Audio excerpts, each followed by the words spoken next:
et de la gauche alternative.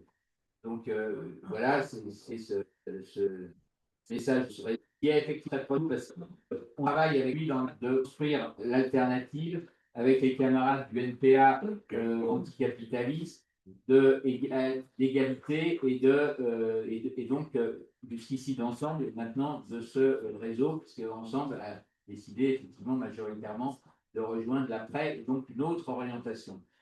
Donc voilà.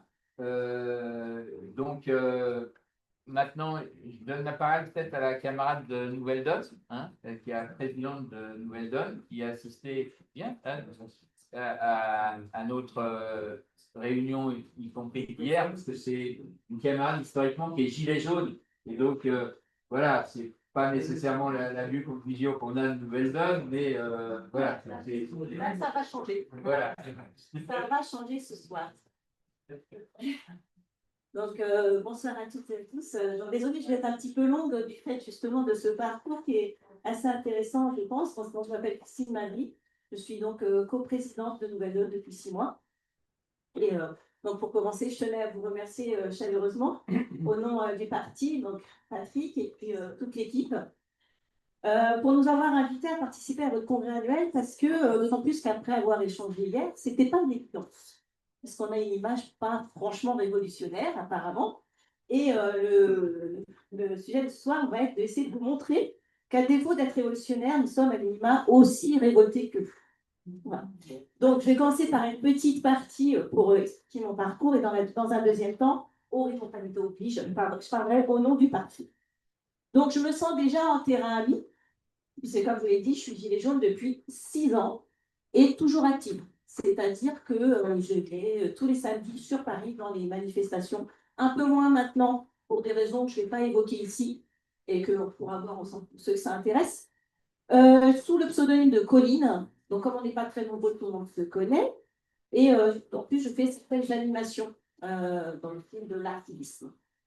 J'étais pas présente au début parce qu'au départ, je comprenais pas trop ce mouvement, j'étais pas très disponible non plus, il faut dire honnêtement. Et puis, progressivement, en fait, ce qui m'a motivée à les rejoindre, c'est le traitement médiatique qui a été fait au sujet des Gilets jaunes. Je les connaissais pas, mais je savais que vraiment tout ce qu'on entendait, que les Gilets jaunes sont la vie de la société, que ce sont tous des alcooliques, des casseurs. En fait, ce discrédit permanent qu'on a apporté aux Gilets jaunes était juste insupportable. Donc, j'ai commencé à les rejoindre. Je pourrais raconter quelques anecdotes, mais je vais passer parce qu'on n'a pas le temps. Et donc, 6 ans de Gilets jaunes, si on compte que deux après-midi, ça fait une journée, ça représente en fait 156 jours d'accompagnement des Gilets jaunes. Ça fait presque une demi-année. Donc, l'engagement, il est réel. Je me sens que c'est proche des propos qu'a tenu Odile hier, donc j'aurais bien aimé discuter avec elle aussi, ça serait intéressant. Voilà, je suis moins présente aujourd'hui, donc comme je l'ai dit pour diverses raisons, je la rejoins assez sur ce qu'elle a dit. Donc, en résumé, à Nouvelle Donne, actuellement, vous avez une coprésidente qui est Gilet jaune et le coprésident, Félix-David Rivière, qui est membre des Soulèvements de la Terre et qui était actif à Sainte-Soline lors des manifestations de la 69 et qui a participé au convoi de l'eau. Ça se pose là, donc je pense qu'il y a un souffle nouveau qui se penche sur Nouvelle. Merci. C'est pas tout. Ça fait penser pour ça. Mais pratiquement, franchement, il y a des choses qui se retrouvent. Même dans les débats que vous avez eus, on a les mêmes problématiques, on a les mêmes questionnements. On est vraiment très, très proches. Alors, au bout d'un moment, j'en ai eu assez de marché, puis pour des raisons personnelles, j'ai fini par m'engager en politique, donc ce depuis 3 ans. Puis, je suis allée voir ce côté Nouvelle-Donne, ce qui devenait tout ça. Donc, à Nouvelle-Donne, maintenant, je suis partie du parti. On est historiquement unioniste. Donc, on atteste le retrait des candidats qu'on a fait et des candidates aux législatives de 2017, qui nous a d'ailleurs très cher. On a eu en autorité, on a eu, on n'a pas eu de financement et on a eu une reconnaissance relative. Qui s'en souvient aujourd'hui qu'on a fait ce sacrifice en 2017? Personne. Voilà. Malgré tout, on croit encore à l'union, en dépit des propos qui ont été tenus dernièrement. Donc, On est assez proche des collectifs FP, des victoires populaires, etc. Et on fera tout notre possible pour que cette union tienne. Néanmoins, il y a quand même un débat au sein du parti pour voir qu'est-ce qui se passe si jamais c'est Mad Max au bout d'un moment, hein, parce que bon, ben, on ne va pas pouvoir tenir longtemps si tout le monde n'y met pas un peu du sien. Voilà. L'image actuelle de la gauche est écornée, et qu'on le veuille ou non, ça retentit aussi sur nous. On doit absolument changer cette image si on veut convaincre notamment les indécis et les abstentionnistes. Et c'est là où nous, les partis modestes, on a un rôle à jouer parce qu'on doit proposer autre chose. On parle souvent d'un récit. Et donc, ce récit, parce que le RN, lui, de son côté, il a un récit. Nauséabond, certes, mais il existe. Et il fait rêver les gens. Nous, il est temps d'avoir ce récit qui donne aussi de l'espoir. Et ça passe par une manière, on doit se réinventer. Alors, j'ai entendu vos échanges tout à l'heure, c'est très intéressant. Moi, je dirais qu'il faut aussi un nouveau langage. Alors, les textes sont très utiles, ils sont importants, parce que ça permet d'indiquer quelle est notre singularité en tant que parti, ou quelle est votre identité. Et puis, c'est un gage de sérieux, quand même, si on a un parti, il faut un programme, il faut un texte. Donc ça s'adresse à une partie de la population. Et puis pour d'autres, eh bien, il va falloir faire d'autres actions. Vous avez parlé d'art, donc de l'artivisme, pas seulement, passer par les associations aussi. Bon, tout ça pour se retrouver, on pourrait se retrouver autour d'une table d'ailleurs pour co-construire ce récit. Voilà, et ça commence par montrer que nous, on arrive à s'entendre. Je pense qu'entre nous, il n'y a pas de tiraillement, il n'y a pas de conflit, on s'entend bien, on s'apprécie, il y a une convivialité, et déjà, ça commence par là. Voilà. Donc, ne pas perdre conscience de l'objet commun. C'est aussi le moment de offrir de nouvelles perspectives, et ça passe par la 6e République. Là, actuellement, on a fait un texte que vous allez prochainement recevoir, une tribune à ce sujet. J'en dis pas davantage parce que je suis déjà trop longue. Non, Ouais, je peux détailler un petit peu. Alors, merci. Très, très brièvement. Très brièvement. Voilà. C'est une tribune donc, qui vise à réduire le pouvoir de la présidentielle dans les élections. On souhaiterait faire une inversion du calendrier, et notamment, par exemple, pour 2027, de faire en sorte qu'il y ait une dissolution. Alors, on est un petit peu utopiste, hein, on est d'accord. Donc, pour qu'il y ait des législatives en janvier 2027 avant les présidentielles. Voilà. Pour donner moins d'importance aux présidentielles. Et puis, bien entendu, il faudra, pour plus de démocratie, cesser d'avoir un roi à la place du président qui décide de tout. Et voilà. Donc, il est temps de sortir aussi de ce système néolibéral, post-keynésien, comme on veut, dans lequel tout est permis. Moi, je me pose vraiment la question, quelles sont ces femmes et ces hommes qui ont le génie de proposer de telles recommandations? Hier, de retirer 5 euros aux APL, aujourd'hui, tout parti confondu, hein, de supprimer l'AME, ou bien au nom ou de priver des milliers de personnes de la prime de Noël.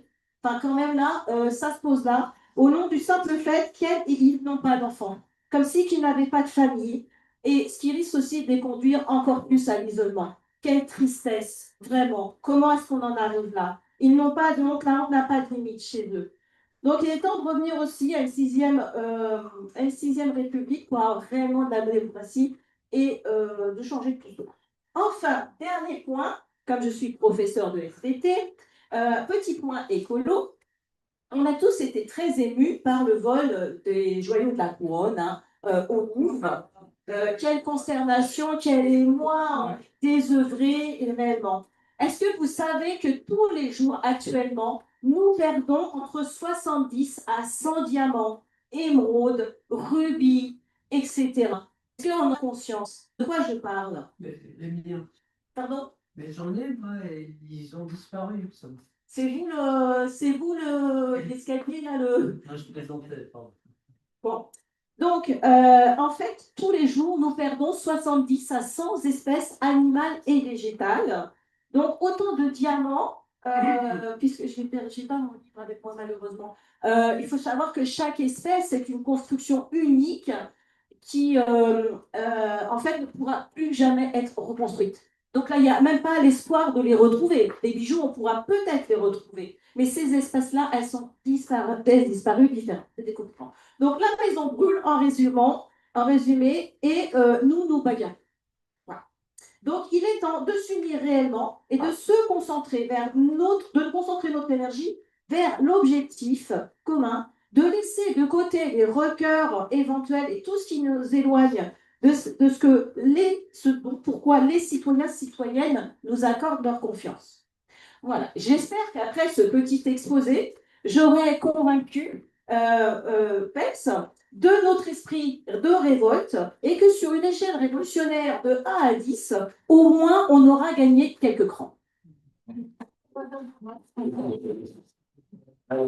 Merci Catherine.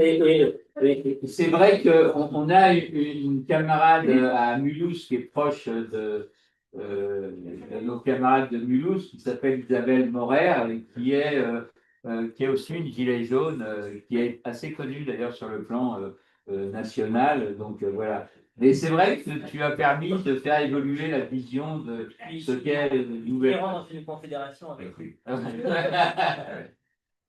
Oui. Juste pour vous dire que là où j'habite, c'est-à-dire du côté de Gina, au nord de Montpellier, les actions se font aussi avec les jeunes. Avec Brigitte. Oui, exactement. Oui, elle a fait de toi. Oui, voilà. Donc, et puis nous avons participé effectivement pendant plusieurs mois à l'initiative qui avait été prise par Nouvelle Donne de réunir les petits partis pour essayer de faire pression dans un certain nombre de domaines. Et c'était plutôt bien, puisque jusqu'au NPA, qui n'est pas encore arrivé, d'ailleurs, je le regrette, jusqu'à. Enfin, vraiment, il y avait beaucoup de gens qui étaient présents dans cette initiative. Changer de cap, peut-être peut intervenir. Donc, l'association de Changer de cap, dont sont partie de nos camarades, notamment de Mulhouse aussi, est une association très importante parce qu'elle est ancrée dans les espaces populaires. Hein. Je ne sais pas comment me présenter. Voilà. Ben, je ne sais pas trop non plus, mais je vais essayer. Donc moi, je suis Benjamin. En fait, je rejoins Changer de cap en tant que délégué général début juillet. Donc, je découvre voilà, depuis quelques semaines Changer de cap. Et je dois dire que je vous découvre aussi depuis hier. Donc, j'ai essayé d'être présent hier soir et aujourd'hui. Donc, c'est pour ça que ce que je vais dire va peut-être être un peu en vrac. Parce que j'ai entendu beaucoup de choses qui m'ont fait énormément réfléchir, à la fois au titre de changer de cap, mais aussi à titre personnel. Moi, je suis originaire du Pays Basque, sur lequel j'ai travaillé, notamment en lien avec les mouvements de la gauche patriote basque. Donc, il y a beaucoup de choses qui ont été dites hier sur notamment l'internationalisme, mais des choses qui ont été dites aussi aujourd'hui sur la construction de modèles alternatifs comme moyen de créer des rapports de force qui m'ont beaucoup parlé. Donc, du coup, pour parler de changer de cap, et alors, mes camarades pourront me compléter, me corriger si je dis de bêtises sur changer de cap. C'est une asso qui s'est créée en 2019, donc un mouvement interassociatif qui s'est créé du coup pendant la période de mobilisation des Gilets jaunes, aussi des marches climat. Donc, il me semble, ce qu'on m'a transmis en tout cas, c'était que changer de cap était parti un peu de ce moment-là pour constater il y avait des gens, il y avait des citoyens qui ne trouvaient pas dans les organisations, dans les institutions qui existaient déjà, que ce soit les partis, les syndicats, les associations, leurs espaces d'expression. Et donc, Changer de cap, c'est créé pour essayer de contribuer à ouvrir ces nouveaux espaces d'expression et aussi mettre en lien ces collectifs qui se montaient, ces gens qui commençaient à s'engager, pour qu'ils apprennent les uns des autres, qu'ils se mettent en relation, qu'ils partagent leurs projets, et pour aussi montrer que le mouvement des Gilets jaunes n'était pas seulement un mouvement d'expression de colère, mais pouvait aussi s'installer dans la durée et aussi se saisir concrètement de problématiques quotidiennes, concrètes, et proposer des solutions. On en a parlé un petit peu tout à l'heure avec Babette, mais c'est vrai que l'épicerie solidaire qui a été montée, c'est aussi une des preuves, une des nombreuses preuves qui ne sont pas forcément suffisamment visibles, mais que le mouvement des Gilets jaunes a abouti sur des actions concrètes sur les territoires pour changer en pratique le quotidien des gens. Voilà, moi c'est ce que j'ai retenu un peu de l'esprit de la création de Changer de cap. Donc un espace de partage, d'échange, de portage dans la durée des mobilisations. Et quelque part, il y a un peu ce constat que sur les territoires, il y a un fourmillement d'alternatives, mais qu'il y a un enjeu peut-être de passer d'une société où il y a plein de projets alternatifs à un projet de société alternatif d'ensemble. Il me semble que c'est un peu l'esprit que ce que vous portez dans voilà, dans votre posture politique qui a été débattue aujourd'hui. Euh, et donc l'idée qu'il y a en fait des valeurs communes, un projet collectif qui existe derrière cet ensemble d'initiatives et qui manque peut-être d'énergie ou de travail pour le rendre visible et pour le porter un peu plus collectivement. Pareil, je voulais rebondir sur ce qui avait été dit tout à l'heure sur la recherche de cohérence et de bon sens. Je pense qu'il y a cet enjeu-là de relier toutes ces initiatives et de montrer en quoi elles sont cohérentes et en quoi elles sont de bon sens, en sachant qu'il y a aussi un autre projet politique qui a le vent en poupe, c'est terrifiant en ce moment, qui lui aussi a son propre bon sens et lui aussi a sa propre cohérence, sauf qu'elle n'est pas en direction de la même finalité, du même projet politique. Donc c'est hyper important, je pense, aujourd'hui, de donner à voir ce projet qui sous-tend toutes ces initiatives. Parce qu'en face, ils sont structurés, ils sont organisés, ils ont des moyens, donc il faut qu'on se les donne aussi. Du coup, changer de cap pour présenter un peu les actions. Je me dis, après quelques semaines, qu'il y a deux objectifs à changer de cap, c'est défendre nos communs dont font partie les services publics, je vois ce qui a été dit tout à l'heure, et essayer de les étendre au maximum. Euh, donc défendre nos communs, nos services publics, ça s'est passé notamment par un gros travail qui a eu lieu entre 2021 et un et qui se poursuit aujourd'hui euh, pour défendre l'accès aux droits des allocataires de la CAF. Vous avez peut-être entendu parler de cette mobilisation-là.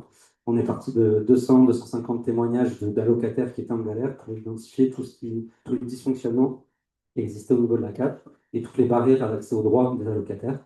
Donc ça aboutit à un rapport qu'on a essayé de rendre le plus visible possible et aussi un travail sur tout le volet numérique, toutes les pratiques numériques et tous les outils numériques qui sont mis en place au niveau de la CAF pour mettre des barrières à l'accès aux droits et pour surtout ne pas lutter contre le non-recours. Il faut savoir qu'il y a un tiers des allocataires potentiels de la CAF qui ne demandent pas leurs droits. Voilà, donc la CAF qui met en place en interne des algorithmes de scoring qui vont orienter les contrôles vers les populations précaires, mais qui parallèlement ne met pas en place d'outils pour aller lutter contre le non-recours, pardon. Voilà, donc dernière action en date, on a attaqué collectivement l'algorithme de scoring de la CNAF devant le Conseil d'État en octobre dernier. Donc l'affaire elle est en cours. Devant le Conseil d'État, on a déposé un recours devant le Conseil d'État contre l'algorithme de scoring de la CNAF qui utilise en fait des critères discriminatoires pour aller surcontrôler les personnes précaires. Voilà, pour exemple, c'est un chiffre qui vient du mouvement des mères isolées. Elles représentent 14% des allocataires et 35% des contrôles qui sont effectués sur les allocataires. Et ça notamment parce qu'il y a un outil en interne à la CAF qui permet d'orienter les contrôles et qui mobilise des critères qui vont pénaliser les mères isolées, les allocataires enfin, les bénéficiaires de l'allocation à adulte handicapé par exemple, les personnes qui ont des revenus irréguliers, donc en gros tous les profils les plus précaires, qui vont subir des contrôles avec à chaque contrôle une suspension de droit le temps du contrôle, donc autant précariser davantage les gens qui le sont déjà. Voilà, donc ça c'est une des actions sur cette défense de nos communs et de nos services publics, avec tout un volet numérique du coup qui en a découlé, puisque c'est un gros enjeu, la numérisation de tous nos services publics et tout ce que ça implique derrière sur nos libertés, sur notre accès aux droits. Et il y a toujours cette vocation initiale de mettre en lien des initiatives territoriales. Et ça, c'est un projet qu'on a essayé de relancer, enfin, qu'on essaye de relancer, et qui a été cité tout à l'heure, et on va accélérer ces prochaines semaines. Donc, je pense que c'est hyper intéressant qu'on se remette en lien, qu'on retravaille là-dessus, puisqu'on a l'objectif. Alors, il y a des choses qui existent déjà. Tous les mois, je crois, il y a un webinaire qui est proposé par Changer de Cap, où une initiative locale va pouvoir se présenter son action et ce qu'elle fait, et du coup permettre à d'autres collectifs ailleurs sur le territoire de découvrir les actions qui sont mises en place ailleurs, de pouvoir s'en inspirer, pouvoir avoir des clés, pouvoir avoir des manières de travailler pour pouvoir créer leurs propres actions à leur niveau. Et du coup, on veut aussi compléter tout ça, faire un vrai dispositif un peu plus complet, notamment avec un site internet pour identifier des initiatives locales. Euh, et puis, c'est marrant, vous y pensez aussi, mais on pensait à un événement après les municipales, où on rassemblerait des porteurs d'initiatives territoriales pour justement dresser le bilan des élections municipales j'espère, la claque qu'on se sera pas trop pris, mais certainement la grosse claque qu'on va se prendre et savoir de quelle manière est-ce qu'on y répond en partant de ces initiatives territoriales qui existent et qui sont innées.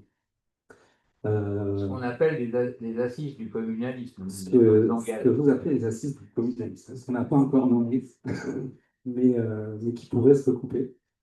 Euh, voilà, moi après j'avais noté plein de trucs, notamment sur l'intervention d'hier par rapport au cas du Pays Basque. C'est un peu une réponse à une intervention qu'il y avait eu tout à l'heure sur comment les mouvements écolos bobos peuvent avoir une efficacité à court terme. Et en fait, là aussi, il y a des réponses qui existent, enfin, il y a des exemples qui donnent des réponses aux échelles locales. Euh, Au Pays Basque, l'association BICI a lancé une nouvelle orga qui est un peu la fille de BICI qui s'appelle Alda, que vous connaissez peut-être, qui a choisi d'ouvrir des permanences dans les quartiers populaires de Bayonne et du coup de donner, enfin, d'aller recueillir les besoins, les problématiques des habitants de ces territoires-là. Ils sont largement exclus des non-militants locaux, plutôt écolo-bobo et plutôt aversalés, donc patriotes.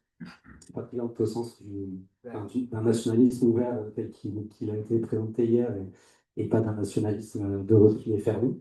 Et du coup, à partir de cette parole-là, ils ont mis en place, en fait, ils ont mis à disposition leurs compétences militantes pour porter la voix et porter les revendications de ces populations qui n'existaient pas du tout dans le champ civique et militant du Pays Basque. Donc, ça a donné une grosse mobilisation sur la question de logement et qui a eu des résultats. Je crois que ADA s'est lancé en 2020 et aujourd'hui, il y a un règlement de compensation sur les Airbnb au Pays Basque.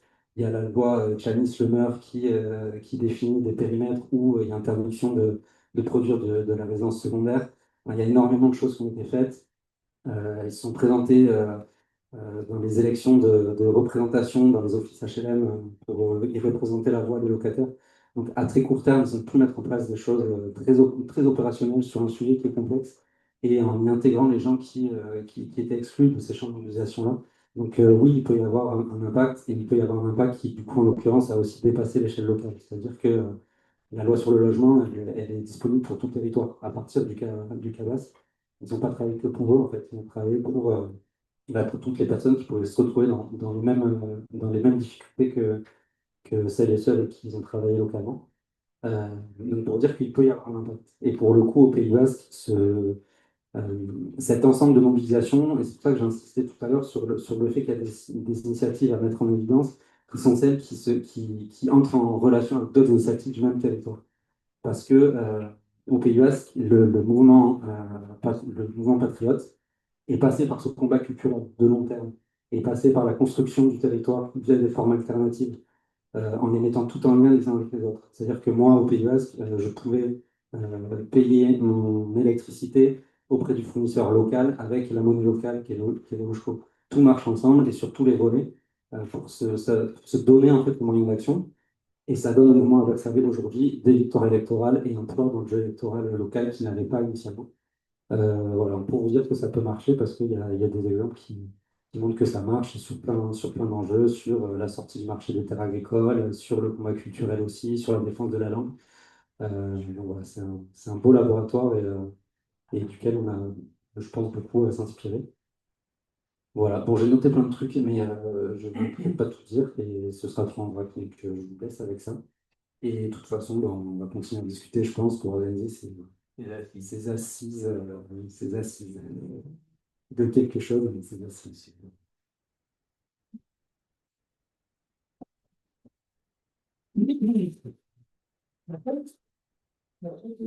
Est-ce que je peux te poser une question? Oui, avec qui? Justement, je voulais la poser à Nouvelle-Zone. Ah. Et je voulais lui demander quel type d'action elle pensait qu'il pouvait être intéressant de mener avec PEPS. Parce que là, on vient de voir avec le changement de cap qu'il pouvait y avoir une action finalement assez concrète autour de la thématique des assises du communalisme. Est-ce qu'avec Nouvelle Donne, il y aurait quelque chose qui te paraîtrait possible d'organiser ensemble avec... Tout est possible. Après, là, je suis un peu prise au dépourvu. Par contre, j'avais peut-être une petite idée au niveau de la visibilité. Parce que ce qui nous manque aussi, c'est ça, c'est la visibilité. Mais bon, j'attends un petit peu avant d'en parler. On doit étudier ça encore entre nous. Et puis je reviendrai vers vous. Mais ce serait plus, c'est aussi dans cette voie-là que on fait des idées innovantes. Mais après, on est ouvert à tout là. Décider comme ça, bon, je ne peux pas le faire. D'accord. Désolée. Tu voulais parler, André? Oui, je voudrais simplement dire que je suis là aussi en tant que militant de l'alternative et autogestion, petite organisation, mais grandes idées, etc. Nous sommes, en fin de compte, nous ne peut pas être considérés comme étant des partenaires parce que nous sommes partie prenante de PEPS. Mais disons, il y a quand même un certain nombre d'entre nous, il faut le dire, qui sont toujours un petit peu réticents parce que ceci et cela. Alors d'abord, j'ai une proposition à faire, c'est d'allier quelque part ou de relier PEPS à cette idée d'alternative et d'autogestion au niveau du titre, de marquer quelque part pour rassurer un petit peu ceux qui pensent pas tout à fait que c'est partie prenante. Ceci étant dit, nous sommes, pour être précis, nous sommes un petit peu les descendants du PSU, PSU qui s'est créé au moment de la guerre d'Algérie, qui est la seule organisation héritée pour l'indépendance pour l'Algérie. C'est pour cette raison que j'en ai fait partie. Le PSU, ce n'est pas seulement Rocard, mais c'est aussi les LIP, c'est-à-dire des autogestionnaires, c'est Charles Piaget, c'est Roland Guiteau, c'est un certain nombre de chaînes. Et nous qui sommes restés, on est imprégnés par cette idée d'autogestion, de faire avec les personnes et pas pour elles, de permettre aux uns et aux autres de devenir acteurs. Une fois que j'ai dit ça, je crois qu'on a envie de jouer notre participer de manière on sort des cahiers de position, on a un spécialiste d'affiches qui fait des affiches là, c'est commune, PEPS, qui fait des, et on en a fait une vingtaine avec. Donc on est en capacité d'apporter notre proposition avec les peu de moyens, mais aussi avec, je pense qu'au-delà des moyens, c'est aussi l'enthousiasme qu'on a pour faire avec. Et je crois que donc, on se donne rendez-vous pour prochaine manifestation, qu'on est vraiment partie prenante dans la mesure du possible. Si on peut ajouter quelque chose qui est super important par rapport à ce que vient de dire Roger, l'idée c'est aussi de mettre en place de la formation sur qu'est-ce que ça veut dire l'autogestion et pratiquement comment on fait, etc. D'accord. Je voulais aussi rajouter que j'ai encore sur la table, si ça vous intéresse, un petit livre que j'ai écrit qui s'appelle La fraternologie. Ça veut dire comment, en tant que, dans le cadre d'une démocratie représentative, on a essayé de faire en sorte que les gens du village deviennent des acteurs. Et puis après, en tant que démocratie active, avec peu de moyens et pas beaucoup de pouvoir, on essaye aussi de faire tout de suite, là, maintenant, un certain nombre de choses. Si ça vous intéresse, alors pourquoi pas technologie? Parce qu'on était à une réunion dernièrement, il y en a un qui a dit, moi je suis sociologue, l'autre a dit, je suis psychologue, et mon ami Jean Cardonnel avait dit, je suis fraternologue. Voilà un petit peu la raison pour laquelle Alors, la camarade maintenant d'Alternative communiste, avec qui on a de très bonnes relations dans le Tarn, notamment sur la question non seulement de la 69, mais aussi de lutte autre, mais dans le cadre du nouveau Front populaire. Et on a eu aussi de bonnes relations au départ conflictuelles et après qui se sont beaucoup améliorées sur la question de Green Dock à Gennevilliers, avec le maire qui est Alternative communiste, qui est quelqu'un des responsables de l'Alternative communiste. Et là, c'est Isabelle Laurent. Ouais. Merci de l'invitation. Mais justement, j'ai un mot de la part de Patrice Leclerc qui s'excuse parce que comme maire, il est très engagé dans les municipales. Hein. Donc, vous imaginez que le samedi, c'est difficile. Donc, Alternative communiste en 2 mots, qu'est-ce que c'est? C'est un réseau communistes, avec des communistes encore membres du Parti communiste, des communistes qui sont en dehors du Parti communiste. Nous avons en commun la conviction que l'idée communiste reste une idée neuve, une idée jeune, une idée qui peut être propulsive. L'idéal communiste a quand même porté pendant des décennies, à partir de la fin du XIXe siècle, un idéal qui dépassait chacun, qui faisait qu'on était porté par quelque chose, chacun de plus fort que nous. Évidemment, pour ce que ça avait de meilleur, hein, ça n'efface pas du tout les drames qui sont articulés. Et pour ce qui concerne le Parti communiste français, il avait trois atouts, c'est d'articuler radicalité et responsabilité, c'est à la fois très transformateur et en même temps très présent, notamment au niveau communal, mais pas seulement. Intellectuel et peuple, hein, c'est un parti qui a rassemblé énormément d'intellectuels et qui a donné une place considérable à la classe ouvrière, et national et local. En gros, ce qui anime Alternative communiste, c'est la conviction que ces forces-là, ces atouts-là, peuvent encore être utiles à la France, doivent encore être utiles à la France. Maintenant que je vous ai présenté un peu ce qui nous anime, je voudrais faire mon intervention en 3 points. Le premier, c'est l'unité. Le deuxième, c'est l'unité. Et le troisième, c'est l'unité. Le premier, je ne vais pas insister, quand les fachos sont à la porte, hein, ce n'est pas possible que la gauche soit divisée telle qu'elle est divisée. Elle est divisée parce que, d'une certaine manière, il y a quelque chose qui m'irrade, c'est le sectarisme. Le sectarisme, c'est considérer que chaque chose qui nous différencie devient un problème indépassable. Et c'est nourri par un élément supplémentaire, c'est le défaut d'altérité.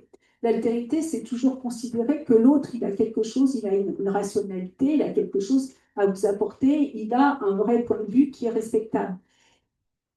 Et donc, premier sujet, c'est lutter contre ce sectarisme, considérer que s'il y a différentes composantes dans la gauche politique, c'est qu'il y a aussi différentes composantes dans le peuple politique de gauche, et que ces composantes, elles reflètent quelque chose, ce qui ne veut pas dire qu'on ne soit pas d'accord. Moi, je n'insiste pas sur, par exemple, l'actualité et l'attitude du Parti socialiste en ce moment me rend très, très en colère. N'empêche que ça ne doit pas être on doit être capable de dépasser ces différences dans le moment présent. Deuxième chose, unité, c'est évidemment, comme je pense qu'on est très d'accord là-dessus, non seulement l'unité politique, mais aussi l'unité sociale, mais aussi l'unité de toutes ces émergences dans le pays qui produisent ce que vous appelez du communalisme, ce qu'on appelle du communisme déjà là, d'une certaine manière. C'est ça aussi du désert. voilà. C'est des librairies, c'est des tops, c'est des théâtres, c'est de l'aide aux devoirs dans les quartiers, c'est de l'aide alimentaire, etc. Il y a une multitude d'initiatives dans ce pays qui sont des initiatives de partage, d'entraide, de main tendue, que nous, on qualifie de communisme déjà là, et qui a besoin d'unifier au plan non seulement national, mais politique. Tout ça ne fait pas système. Il faut trouver les leviers pour que ça fasse système. Et enfin, unité, et ça va revenir peut-être à ce que je disais au début sur projet émancipateur, on sent bien qu'on est dans un moment, j'étais à Copernic, là, toute la journée sur 95. 95, c'est sûrement le début, enfin, c'est le grand mouvement après le début de la fin des idéologies, avant des réseaux alternatifs, etc. 68, c'est un grand mouvement social, mais pas seulement, c'est un changement culturel, c'est les mœurs, etc. 95, c'est une cause, un moment. Et on voit que c'est quelque chose qui s'est développé de plus en plus, notamment dans la jeunesse. On s'engage à un moment sur une cause. Et on sent bien qu'on a un déficit de ce qui a fait que, en gros, dans les années 80, il y avait quelque chose qui transportait, qui nous portait, qui nous élevait, c'est ce projet commun d'émancipation. Et là, je vais revenir au communisme des Gerda, et peut-être que ça veut dire qu'il faut vraiment qu'on travaille plus ensemble tous. Nous, on est un peu dans l'idée des assises du communisme déjà là, c'est-à-dire que peut-être ce projet commun, c'est pas, on va pas l'inventer ni dans un bureau, ni par le nouveau Marx, ni venu d'en haut. Et peut-être que ce projet commun, il s'invente au quotidien dans les racines du pays, et que ce qu'on a gagné à faire ensemble, c'est de lui donner cette force et cette cohérence. Je vous remercie.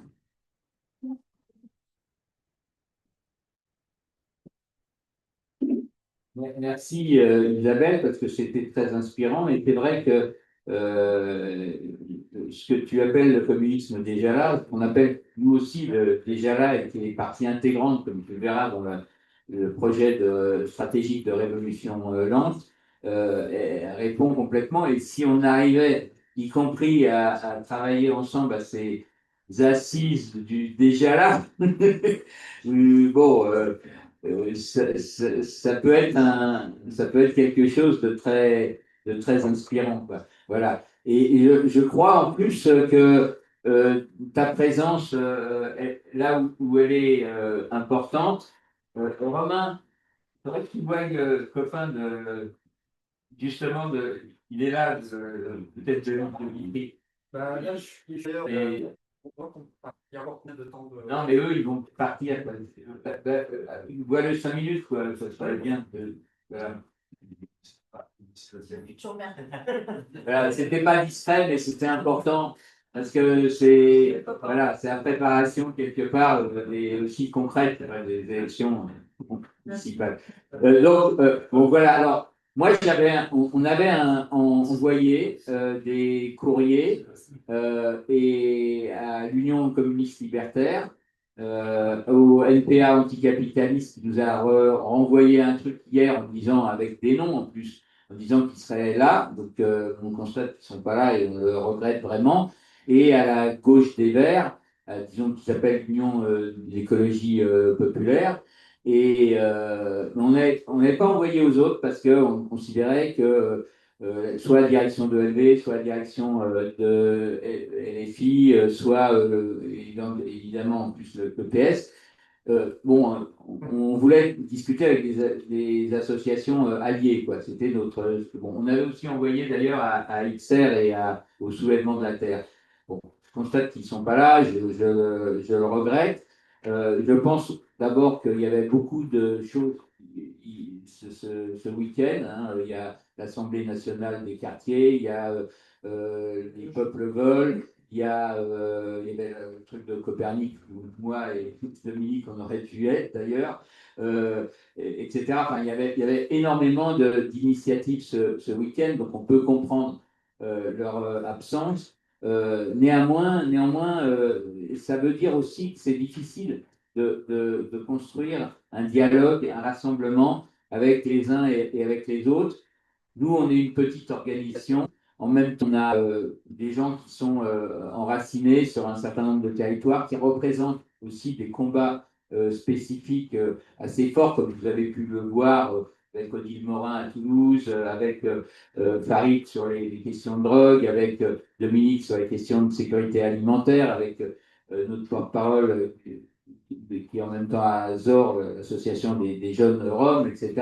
Donc, bon, moi, je regrette que ces camarades ne soient pas là pour dialoguer avec nous, comme l'a fait Nouvelle Donne, Changer de Cap, Alternative Communiste, ou même le message du réseau de la gauche alternative.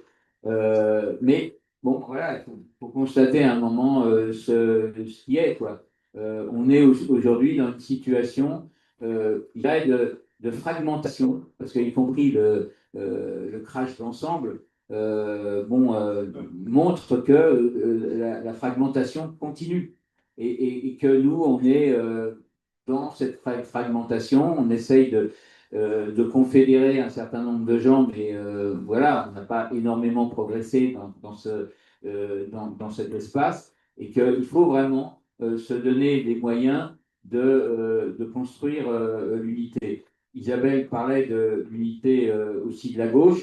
Notre camarade Marjorie, que ce soit à la fête de l'humanité ou à la rencontre avec Lucie Castet, représentait une partie avec Claude Debon des comités NFP, donc on ne lâche même pas sur cette histoire, même si on considère aujourd'hui que la présidentielle est en train de tout détruire à gauche. Et que, même s'il faut continuer à demander la construction du nouveau Front populaire, comme le dit Christine de Nouvelle Donne, en même temps, aujourd'hui, il faut reconnaître que notre objectif principal n'est plus là. Notre objectif principal, il est ce qu'on a commencé à essayer de travailler sur le projet d'action commune ou sur notre stratégie du déjà là et d'insurrection rampante, quoi, pour aller vite, même si on n'est pas encore totalement d'accord sur le nom de cette révolution.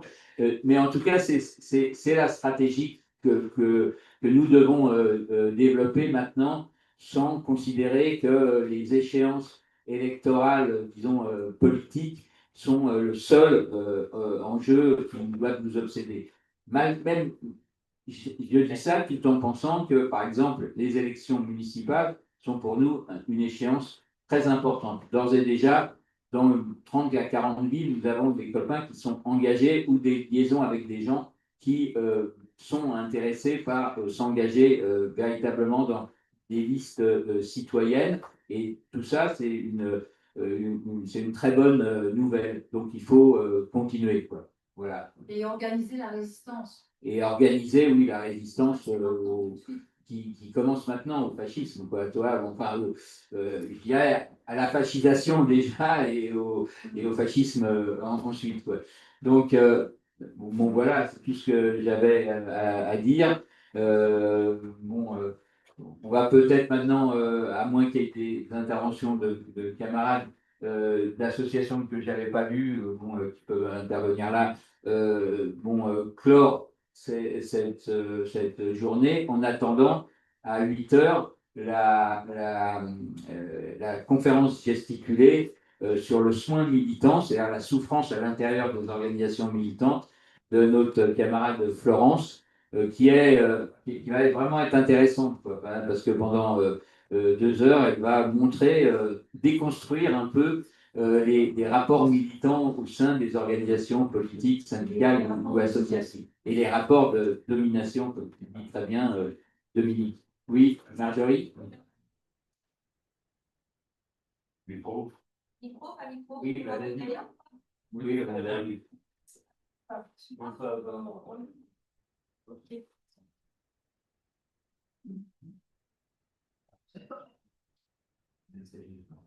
Alors, c'est le message d'un collectif qui est né il n'y a pas très longtemps, qui s'appelle lerondpoint.org.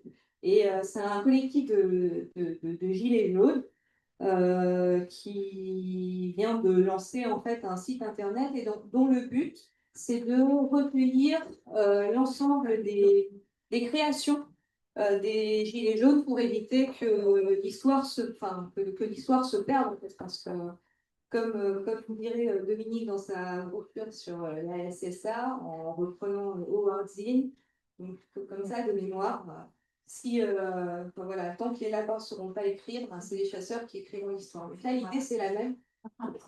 Et donc simplement, ils nous passent ces salutations, donc ce collectif. Ils auraient aimé venir hier au débat sur les Gilets jaunes, et en fait ils nous suivent depuis notre création.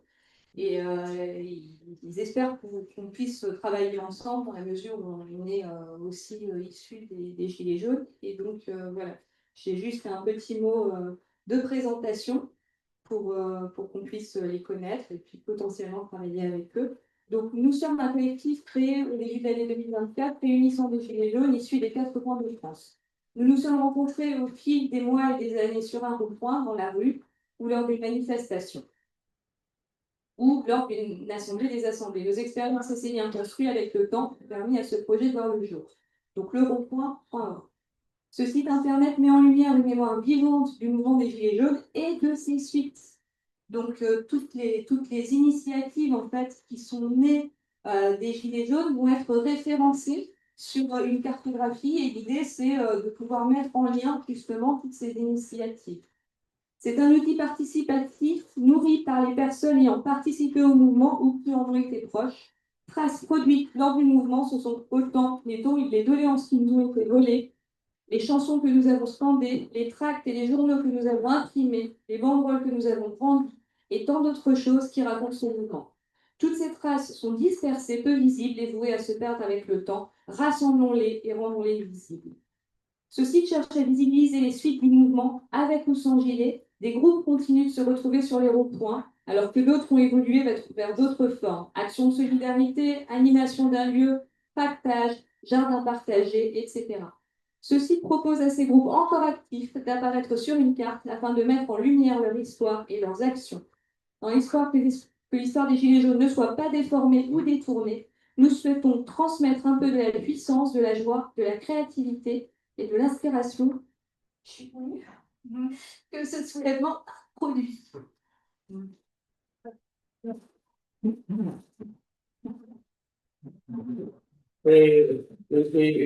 Un peu dans le même sens, et pour clore peut-être cette série d'interventions, je redonne la parole à notre jeune porte-parole qui est en même temps un des animateurs, fondateurs de l'association ZOR, qui va nous expliquer ce que c'est ZOR, parce que pour nous, écoute, c'est une source de fierté qu'il ait contribué à la création de ce collectif. Donc, il ne va pas parler en tant que porte-parole d'OPEX, où il est très connu quand même nationalement, mais en tant que responsable de cette association. Voilà. Merci beaucoup, Patrick. Je voudrais vous raconter cette histoire. Alors, c'est vrai que les populations Romanie et voyageuses, à savoir 6 collectifs de population, les Roms, les Manouches, les Sinti, les Gitans, les voyageurs et les Yénis. Ce sont des groupes extrêmement marginalisés, ce sont des populations subalternes et ce sont par ailleurs des groupes de population qui sont tout en bas de la pyramide raciale et qui souffrent d'un déficit total de représentation politique et collective. Parce que, comme je le disais hier un peu quand on parlait des Gilets jaunes, elles font partie, ces populations, des populations qui sont assignées à l'apolitisme. Et donc, nos voix ne sont jamais entendues, toujours méprisées et écrasées. Et pourtant, dès lors que les fascistes arrivent au pouvoir, nous sommes les premières victimes des politiques fascistes. Et jusqu'à ce qu'ils le quittent, on atteste le fait que lors de la Seconde Guerre mondiale, avant même le début de celle-ci, en 1939 en France, les populations romanies et voyageuses ont été internées dans des camps de concentration, que l'État français les appelait ainsi. J'insiste sur le terme. Ensuite, sur le plan historiographique, on a qualifié ça de camp d'internement, mais les institutions de l'époque qualifiaient bien ça de camp de concentration. Et ma grand-mère, par exemple, mon arrière-grand-mère, Maria Azaïs, a été internée dans un camp français qui s'appelle Jargeau. Et les dernières populations romanies et voyageuses sont sorties des camps seulement en 1946. Donc, en gros, le seul élément de continuité, durant les différents régimes qui ont traversé la Seconde Guerre mondiale, à savoir le dernier gouvernement de la Troisième République, le gouvernement de Vichy et le gouvernement provisoire de la République française, que tout oppose sur le reste, ça a été les politiques anti-tziganes et anti-nomades, parce que les personnes concernées étaient à l'époque catégorisées de nomades. Et donc tout ça pour vous dire que, en fait, ce qui s'est passé, c'est que lorsqu'il y a eu la dissolution de l'Assemblée nationale l'année dernière par Emmanuel Macron pour donner le pouvoir délibérément à Bardella, parce que c'était son espérance première en faisant cet acte-là, on s'est réunis dans l'urgence avec les principaux militants roms et voyageurs. Je pense notamment à Anina Tutu, à Aurélie Garance, Solène Demestre et d'autres militants, surtout des militantes d'ailleurs. Et on s'est dit qu'on était obligé d'agir parce que nos vies étaient en jeu et que une prise du pouvoir des fascistes reviendrait à notre écrasement le plus violent. Et par ailleurs, on s'est aussi dit que à travers l'histoire, une de nos caractéristiques majeures, ça a été le fait de résister et d'être à l'avant-garde des mouvements de résistance contre le fascisme. Et notamment, durant la Seconde Guerre mondiale, effectivement, on a subi un génocide, mais on a aussi été en France les populations qui ont été le plus massivement engagées dans la résistance. Et je vous conseille d'ailleurs, si c'est un sujet qui vous intéresse, un livre de Jan Jors qui s'appelle La croisée des chemins, la guerre secrète des Tziganes, qui raconte cet investissement massif et le fait que la résistance, depuis Londres, donnait des missions extrêmement importantes aux groupes roms, notamment en France, dans la clandestinité, etc. Et donc, ayant cet héritage-là, on s'est dit on doit faire quelque chose en 2024, en juin 2024. Et c'est la raison pour laquelle on a lancé une campagne massive qui s'appelait Voyageurs contre le RN, qui a touché 5 millions de personnes.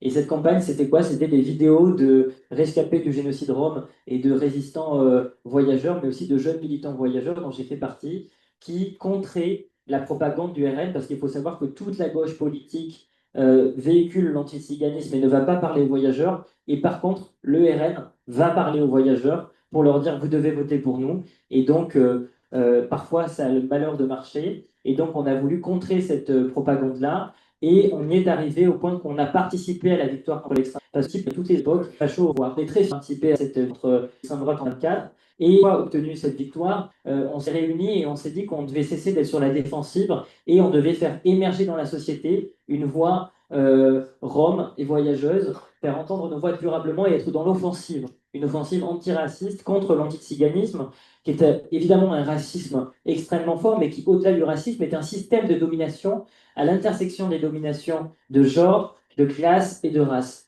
Et c'est d'ailleurs quelque chose que je vais raconter dans un bouquin qui va sortir normalement chez Libertalia en mars. Et donc, on s'est, à ce moment-là, en se disant qu'il fallait être dans la riposte, on a réuni 50 jeunes Roms et voyageurs de toute la France à Paris, et on a décidé de déterminer collectivement une campagne d'action.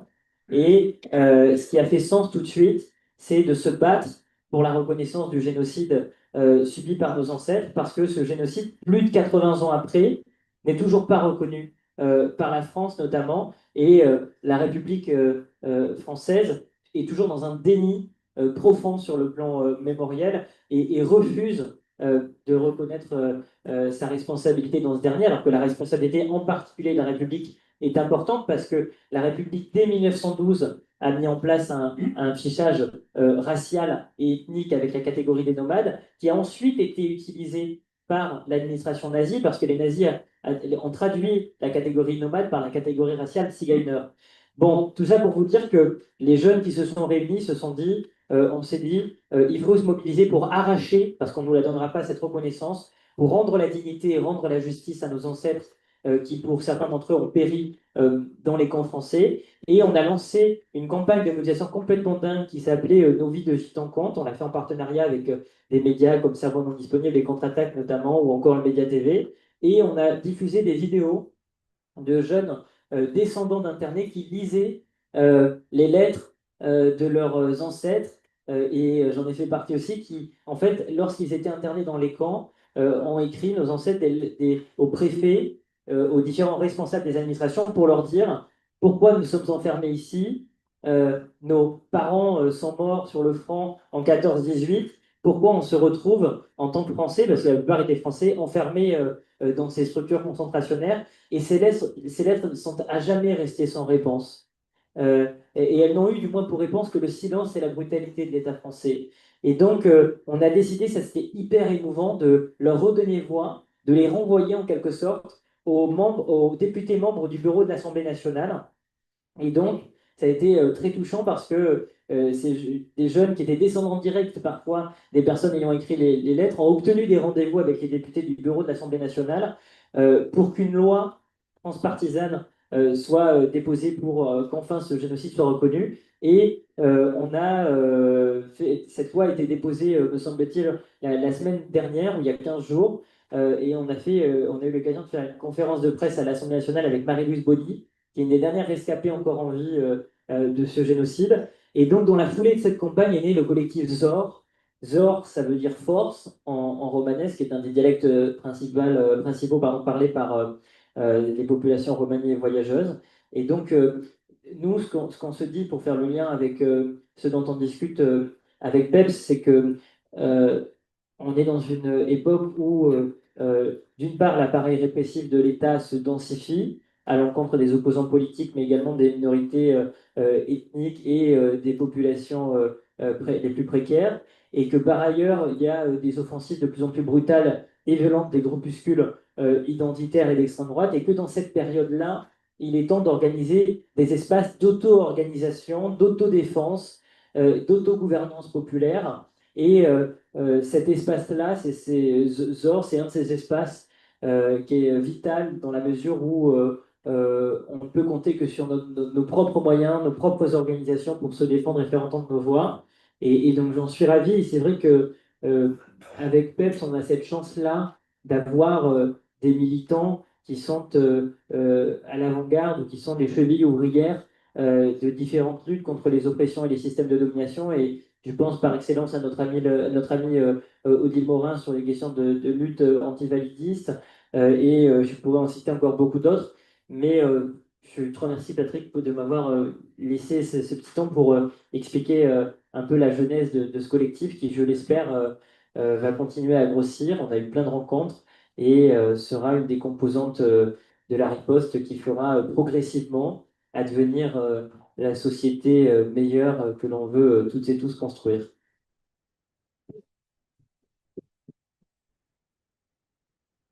Merci, ça tombe très bien.